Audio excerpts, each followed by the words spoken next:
right, everyone. Well, I'm very pleased to welcome Dr. Catherine or Kathy Cherrstrom to our Dr.Podcast episode. And she's with us from Texas State. So thank you so much for being here today. We really appreciate your insight and everything that you're going to address today on our episode. So thank you. Oh, thank you. I'm excited and nervous and think this is just such a fabulous conversation to have. So thank you. Yeah, absolutely. So the first question that I'll ask is if you can just tell us a little bit about your background and what motivated you originally to pursue your doctorate. And then with that, was there a specific moment or inspiration that basically guided you into this extraordinary path? So what I have learned in talking with faculty members is that all of the paths seem different, and yet we have some similarities. So I'm actually a career changer. This is my second career. So I was an accounting undergrad major and went to work for a bank one summer and stayed there for 27 years. So I had a whole financial services executive working with businesses, leading teams career that I really enjoyed. I enjoyed it a lot. But in 2009, the financial crisis and the Great Recession, the bank that I worked for laid off 35,000 people in one day. And I could have moved with the bank. I had moved with the bank a couple of times, but I wasn't quite enjoying it as much as usual as I had been enjoying banking. And I thought, I'm almost 50, but not quite. If I'm going to have a second career, better get moving. And they did pay me to go away. So I had a year's package and a little non-compete for 3 years. And that gave me the courage to explore something new. And I say courage because I don't know that I ever would have quit. I'm a very loyal person. Yep. But this was a very unique situation. And so, okay, now what do I do? And so I went away for the weekend to kind of regroup. And I went into a Barnes & Noble bookstore and was flipping through a book of graduate programs and found this thing called adult education, human resource development. I don't even know why I picked up the book. I was just flipping through it and I found adult education. And I said to myself, you know what? I didn't know it, but I've been an adult educator all my life, working with employees and teammates and business partners and clients. Right. And, I always kind of thought maybe I'd like to teach someday. Yeah. So I decided to explore adult education. So I went to New York City and did a master's degree in a year in adult ed and HRD and had a very good experience. And during that experience, we had comprehensive exams. You had to write 4 papers in 10 days. Oh, yeah.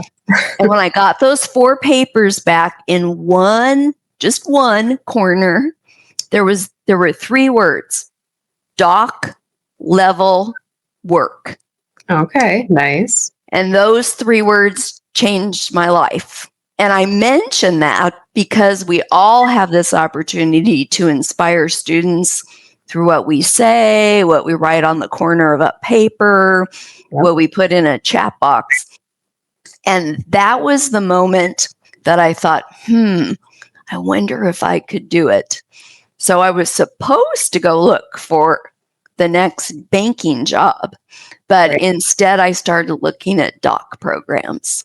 Nice. I love that you picked up that book, and that's like how the story essentially begins. It's always that story, but what led us on our path, and we remember everything so vividly.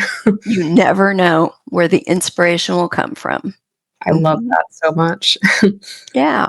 So with that, could you tell us a little bit about your dissertation research? So just in a conversation initially that we had, I'm just so intrigued to know more about your dissertation, your findings, Yeah. insight. Well, and for those who are pursuing their doctoral degree, you may be surprised to learn that we really don't think about our dissertation every day for the rest of our lives. Right. However, we do think about our dissertations occasionally. It's certainly a big event in academic life. And mine happened to relate to this conversation. So I was reflecting on my dissertation last night, this morning. So I had a list of 20 ideas for my dissertation, and my chair vetoed the first 16 ideas. But number 17 was a winner.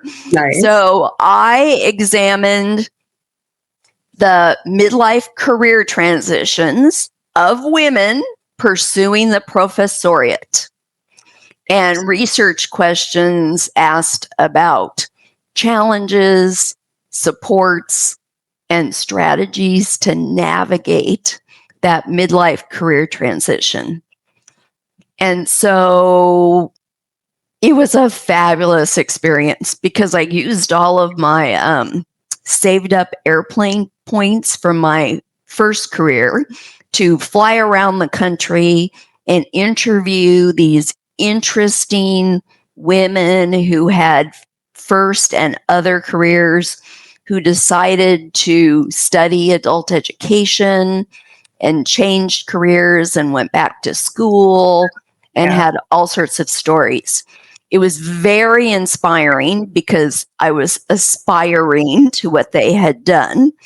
And those women really became great supports and fans, colleagues, and I'm happy to report even friends. Yeah. So it was really meaningful. And one of the aha moments in all of that was something that I've called the expert, novice, expert transition, because many of us leave these first careers. We've had some level of success. We know what we're doing. Right. We're experts in that first career. And then all of a sudden, we're novices in this new career called being a doctoral student, finding a job, climbing the new career. And so you go from really feeling pretty good about yourself in the first career, and then all of a sudden you're a student. Yep. But it's expert, novice, expert, because we do become experts in this new career as we gain knowledge and skills in our field of study, as we become candidates for in the doc program. You defend your proposal, you pass your dissertation, you find that first job, you pursue promotions. And so somewhere along the line, you start feeling like a little bit of an expert again. Right, so it comes back once again, which is good. Yeah. And I like to think that the knowledge and skills we bring from those first careers and earlier in our lives, that they help us accelerate that second climb to expertise. Definitely. You're not starting from scratch, right? It's like there's a lot of transference in terms of the skills and like everything you've acquired up until that point. Exactly. Yeah. Yeah, exactly. So that's the finding that was most surprising and resonates with people as I chat with faculty members. Yeah. I also love that it's like your lived experience though, too. That's like the own thing with my own research on donor conception. So I feel like that adds like another layer, to research, is like having that pure, like anecdotal evidence and like, your subjective experience definitely helps. So yeah. I went from being a business executive to working 2 part-time student jobs. Oh yeah. So definitely different when you first came out. Yeah. But I have to say that those 2 part-time student jobs, one was working on an academic journal, which really trained me in how to publish and not perish, and the other at a center for teaching excellence. And when I look back, what I learned in those 2 student jobs feels as important as what I was studying for coursework and the dissertation. Exactly. So see, those experiences were foundational in helping you. You never know. Yeah. Yeah. So my next question is, obviously we know that earning a PhD is such a long, long journey and it requires a lot of resilience and the ability to like juggle, right? So many different competing demands, so our research, our personal life, right? And sometimes teaching. So how did you end up managing all those things on your plate? And then were there any strategies or key moments that you just remember that like were helpful in terms of trying to navigate everything?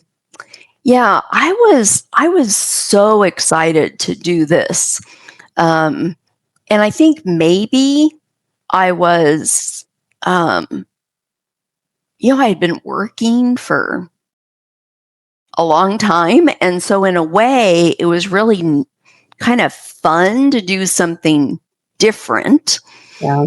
But to say that doesn't mean it was easy. I was still nervous and challenged, and, it was a whole new way of life. And so I found a lot of support from mentors and from peers. And so I met other students in doc school when we were confused about something. We asked around, we found people who were a year ahead of us. We offered workshops for people who were a year behind us. We built this whole student-driven community, and those people provided personal and study support, and to this day, professional support in a very, very powerful way. Yeah.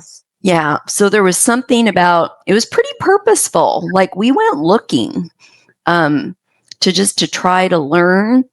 And then the other thing that was pivotal for me is because I was a numbers person. I was an accounting undergrad. I had an MBA before I went back and did my adult ed.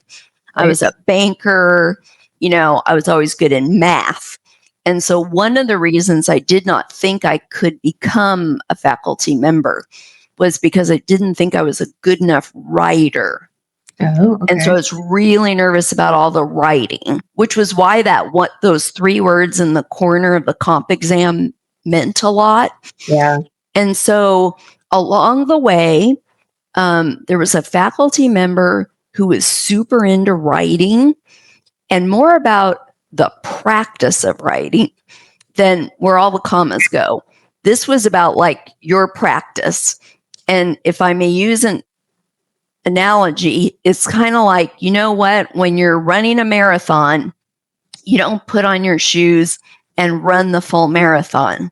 So when you're writing an academic paper or a journal article or a grant proposal, a dissertation, whatever, you need to strap on your academic writing every day or maybe 5 days a week for 30 minutes, 60 minutes. If you're on a roll, maybe a little bit longer.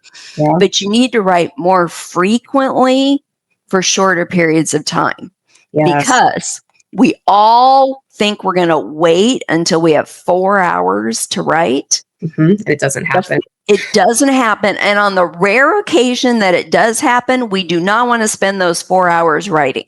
That is true. Yep, I can confirm. And so, yes. And the reason this was so powerful was because it adds up.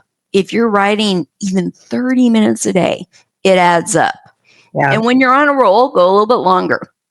But the best part of this was not only did I feel better about my writing, but I felt better about when I was not writing because it wasn't hanging over my head. Yeah. I wasn't feeling guilty. I wasn't feeling like I should be writing. And that made a huge difference in my experience. Took me a while to figure all that out, but it was powerful. Yeah, it's so interesting that the things that we're not like strong in, so like your background being quantitative, right, and the writing being like more apprehensive, it's always like something that we're not familiar with, right? And that kind of like looms over us because we're like, oh, this is not what I'm amazing at. So therefore there's that like level of insecurity that sometimes happens. Yeah. Yeah, exactly. And then as I gained some confidence, then I began to lean into some of the skills from my earlier career. Like at first, I think I was trying to hide that I had been a banker. I didn't, I dressed differently. I don't know. I was trying to give up that persona. And Yeah. finally I realized, I spent almost 3 decades doing that. That's a big part of who I am. Right. And so once I leaned into it, then it was interesting because I could help somebody out with a budget, or I don't know, just some of or leading teams or organizing something, and so kind of leaning into those earlier skills helped. Yeah. Yeah. And then kind of the last piece was sort of what I ended up calling practicing productivity. But those ideas, I have to say, those were from the dissertation participants. But things like, the two of us decide to collaborate on something. Maybe you take the lead on an article, I take a lead on an article. We help each other out, but we get 2 done instead of only 1, if they make sense. Or some of my research ties very closely to my teaching. I'm a very practical person. I like those to be very integrated. Right. And so I look around and what can I examine through a research study that also can inform my teaching. So trying to leverage some of those interests and be more productive. That's fantastic, though. I love that you incorporated it into your identity and like you're flourishing now. That's amazing. I'm glad to hear that. Thank you. And now with that being said too, so looking back, is there like one piece of advice that you wish you had known before you picked up that book and that Barnes & Noble and you started on that journey, right, of embarking on your PhD? Ooh, that's a tough one. I don't really have regrets. I'm not a big regrets person. Sometimes I wish I had done it earlier, but I know me, I don't think I would have quit the bank. So it came at the right time. Sometimes I just wish I was going to have more years in my new career, but I'm also super healthy and plan on working for quite a while. So I hope to make some impact here. But I think I just would have said to myself or to others, like, you can do this. If you want to do this, right, you can do it, and just find a way to do it. And you don't have to do it all at once. You just have to sort of figure out what's the first step. Yeah. And for me, that was getting a master's degree. And then during that experience, I met people. I went to my first conference. I did my first co-presentation with a faculty member. At that conference is where I met the people at the university where I ultimately went to get my PhD. Like all looking back, all these things, it sort of started a chain reaction. Yeah. But if you want to do it, go do it. That's a great piece of advice. I think people get so nervous. So they're like, oh, I don't have what it takes, right? Going back to the skill set, maybe I'm lacking in something. But it's like you can always acquire those skills, right? You're going to meet the right people who are going to help support you, guide you through. So it's not a reason, right, to hold yourself back. If you have that desire, you have the passion, I'm like, go for it. Go for it. Yeah. So I will say this was more about when I got my MBA, but I remembered it when I got my doc degree. I had a manager. And I was like, oh, should I get my MBA? I was under all sorts of pressure to go to banking school, right, which is very sort of prestigious in the banking world. But I wanted something broader, bigger. And so I remember my manager at the time said, well, in 2 years, you can either have an MBA or not have an MBA. And the choice is yours.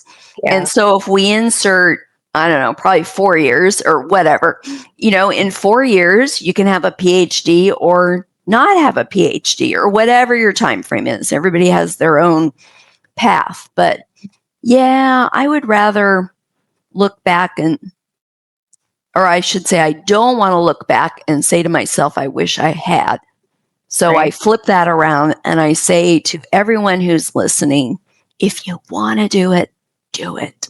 Yeah, exactly. Because you're not going to regret it. You're going to know that I put in the effort, right? I tried to do this thing. So it's worth it. Yeah.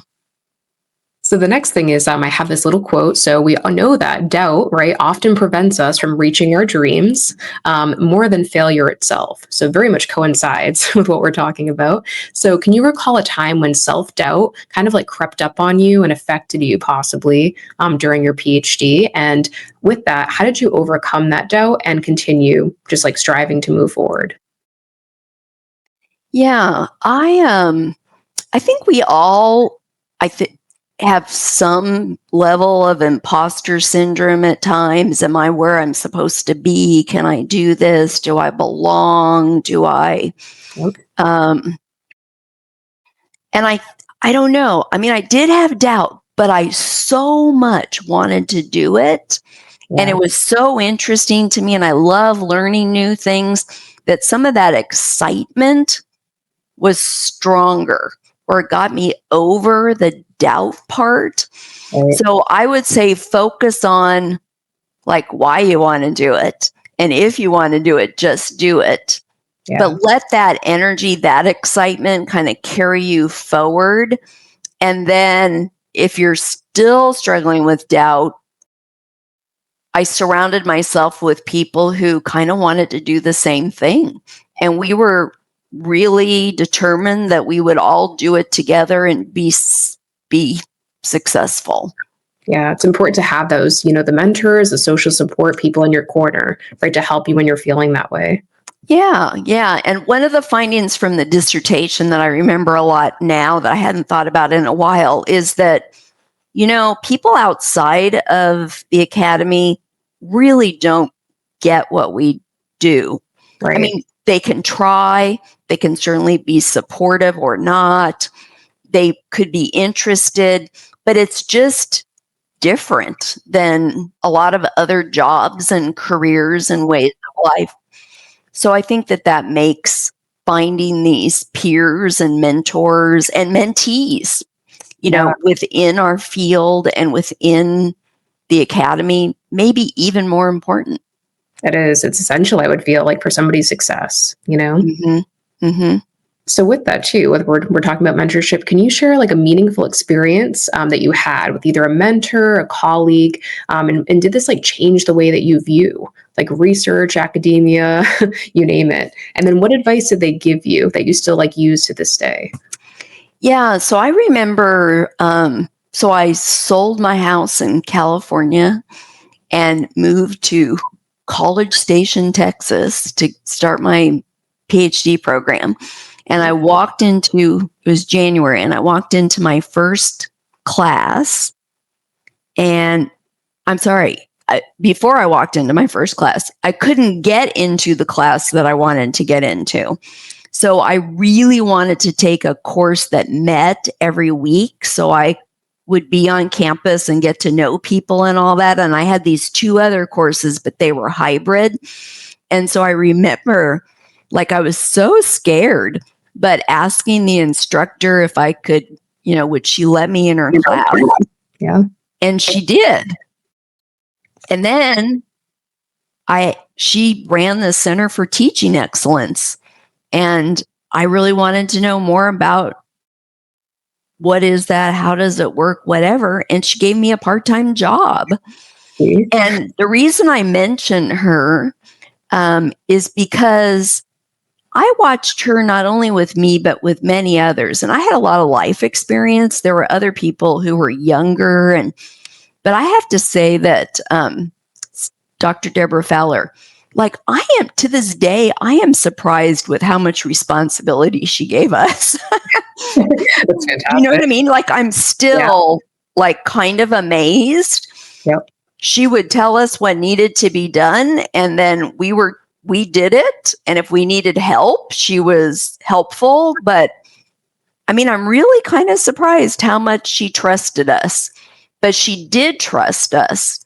And then that inspired a little bit of confidence. Plus, you didn't want to let her down. Do you know what I mean? Because she trusted you. And so we're just a bunch of students. And like I said, some of them were pretty young, But you know what? We worked hard. We did good work. We learned. We made mistakes, which was okay as long as you fixed them. Right. And she, I can't think of like any one thing she said, but she was just so inspiring in how she provided these opportunities for students to learn and contribute and do real work. It felt very real compared to, being in the classroom. Right. And so, yeah, it was just, I don't know if I'm articulating it well, but it was just her belief in me, like really made me believe in me. Yeah. And so I think about that when I'm working with students. Right. Yep. Like they are capable, probably more capable than they think they are. And you want to carve out something that's challenging but can be accomplished, and scaffold that a little bit so that they're successful. Exactly. And those experiences are just so inspirational. So I think about her a lot. Yeah, because if a student believes like, okay, I have what it takes to succeed, and like even if the professor is like, kind of hands off, that allows them to kind of like step forward right into like the uncomfortable, of it, and like basically try to like succeed, and then they'll feel even better afterwards. So yeah. So I think of her a lot, and now I will mention I have had many mentors in both careers, and I've had mentees in both careers. But I will say that I have a mentee now, and in fact, we've written 2 short articles about our experience, one from the mentor perspective, one from the mentee, that we're submitting for publication. And I have to say, like, I have learned so much from my mentee. Yeah. And she has inspired me in ways and re-energized me, and I've learned new things. And do you know what I mean? So like, even when you think you're paying it forward, right, you actually end up with so many benefits from working with somebody. So I, whether you're a second year student and you mentee a first year student, or you're a candidate and you mentor students who are still in coursework, or you're working your way up the faculty ladder, like, take the time to mentor someone, because you'll end up benefiting.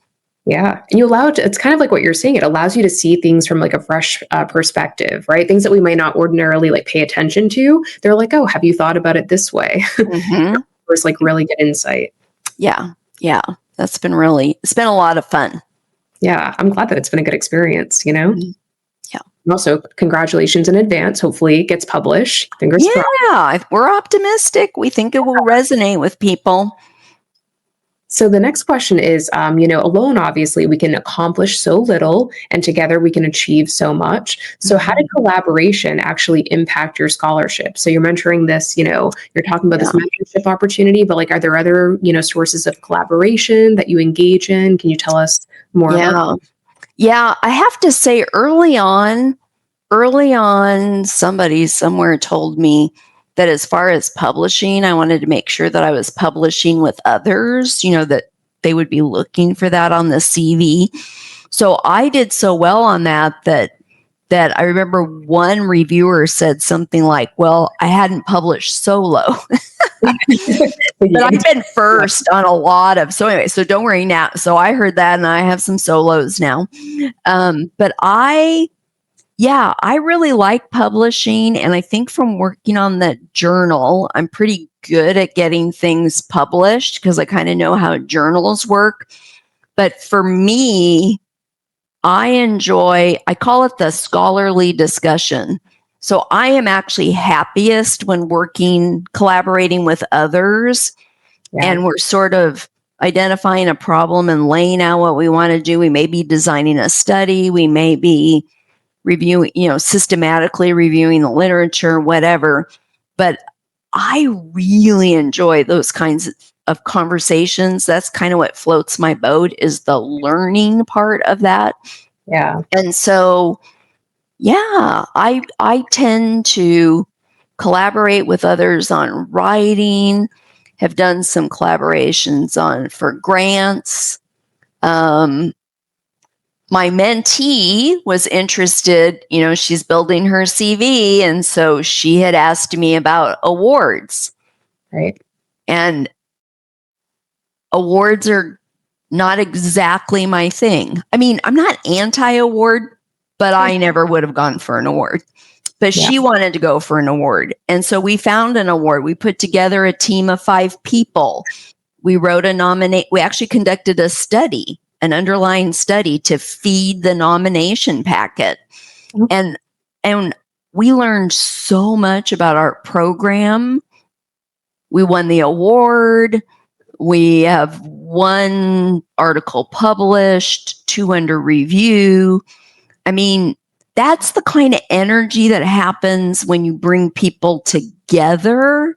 Yeah. That would be challenging to carry that load by yourself. Exactly. Because with all the competing demands that we have in academia, right, it makes it so difficult to actually just strictly focus on publishing this or that. So you need to work with other people, right? And see the value, obviously, in that. Yeah. And I think we've talked about this recently, the team. And we also feel like there's some magic that happens because of the accountability. Like, we make sure no one's overly burdened, but you do need to do some work, each member. And so we do that little by little, week by week, until we have a manuscript or a project or a study or whatever. And there's a built-in accountability because we don't want to let the others down. That sort of fuels us as individuals. So it's like exponentially powerful. It is. We actually have a term in social psychology. So it's called social loafing. So I always say to my students when working in groups, I'm like, don't be a social loafer, pull your weight, right? And then you incorporate peer feedback, right, to keep people accountable. But yeah, you're hoping that they're going to learn the value, right, of working together and everybody's providing their own insight to the project. Yeah. Ooh, and I like that. I love learning new things. And so, I learned something new today. Thank you. Me too. I'm learning a lot too. Yeah. Well, my next part is, reflecting on your PhD journey, right, in its entirety. Is there one accomplishment that kind of just stands out to you? So was there a groundbreaking paper, a significant discovery, some kind of milestone that symbolizes what you've accomplished? So, wow. So I will admit that as a career changer, that, getting the tenure track job, making tenure and promotion, winning a couple of teaching awards, those all were very nice, very nice. Yeah. But I have to tell you, the part that gives me chills was at convocation, being called up for an award, and I had a student. So it was somebody who worked for the university, but she was one of my grad students, and there was this voice, "We love you, Dr. C." Oh, that was the moment. See, it's those moments, where they write you a thank you card or somebody's like, you changed my life. I wouldn't have been able to get to where I am today if it weren't for you. Those are the life-changing moments for sure. That brings chills to me. I still remember it. Yeah. And I had friends who had flown in for, who were there. And so they were like, "Oh, look, Dr. C. Wow, that's so cool." Yeah. But yeah, it's kind of, today I got an email from a colleague. So we had comp exams all day today and tomorrow. So every 45 minutes and I had a colleague email me and say, I remember when you put together this little organization thing and divided us up and made sure we had some questions and, just this simple 1-pager thing. And he said, "I remember when you created that a few years ago." And he said, "And it hit me today we are still using it. We may tweak it, we may adjust it, it evolves. Yeah. But that he sent me that email. So for me, it's that one-on-one impact. He's like, this is making comps a better experience for our students. Like, that's the kind of thing that really touches me. Yeah. Is to see the improvement that they have right in their lives and like how it's actually benefiting them, in the Yeah. long run. Yeah.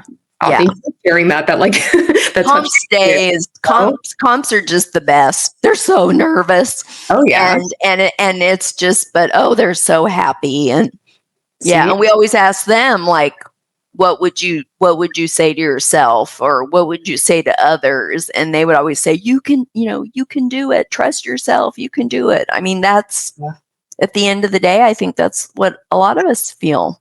Yeah. It's just being a cheerleader, like basically like psyching ourselves up and like knowing that at the end of the day, we can do it. So Yeah. I love that. Mm-hmm.